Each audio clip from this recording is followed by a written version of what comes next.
So you could redo some of the HLA tests, which some of you said. You could do a background check, put them under lights, I guess.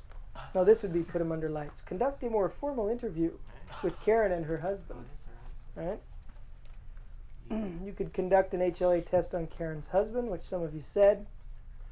Though the probability of 2 children in one family being switched at birth, unless they were twins, is already very low, it's near impossible for the father to have a haplotype in common with the children if they are not his.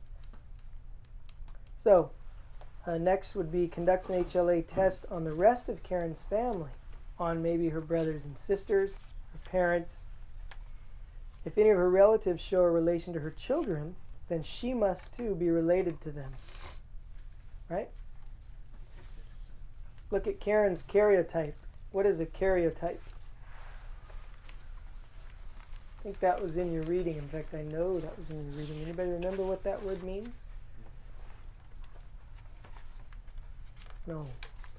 Karyotype is a word that refers to your genetic makeup. So it's the number and shape of your chromosomes and kind of the genes that are on there. So when we talk about someone's karyotype, we're just talking about their genetic makeup. So we would look at Karen's karyotype, meaning does she have any gene abnormalities? Does she have the trisomy 6 or not? Test more of Karen's tissues, like you guys said, so not just blood, but other tissues. So we move on to part 2, and they reran all of the HLA tests on Karen and her son's blood, and they came up with pretty much the same results. This time Karen's husband was also tested though, and he had an HLA haplotype of 5 and 6. So what does that tell us? The 2 is still. It's 2 and 5, right? So they're 2 and 5. Does that mean, are they related genetically according to the tests to Dad? Yes. Yeah. So Dad's Dad. Mom, we don't know yet. Yeah. Do you have a question? Oh. Sorry. Gotcha.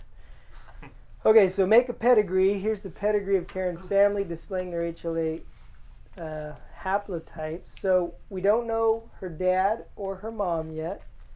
We have brother 1, brother 2, patient, that's Karen. And then husband we know is 5 and 6. I don't have that in there, but of course we know that Karen is 1 and 3. So then they have 3 sons. Son 1, 2 and 5, son 2, 2 and 5. Those are the 2 they stole apparently. And son 3 is 1 and 6.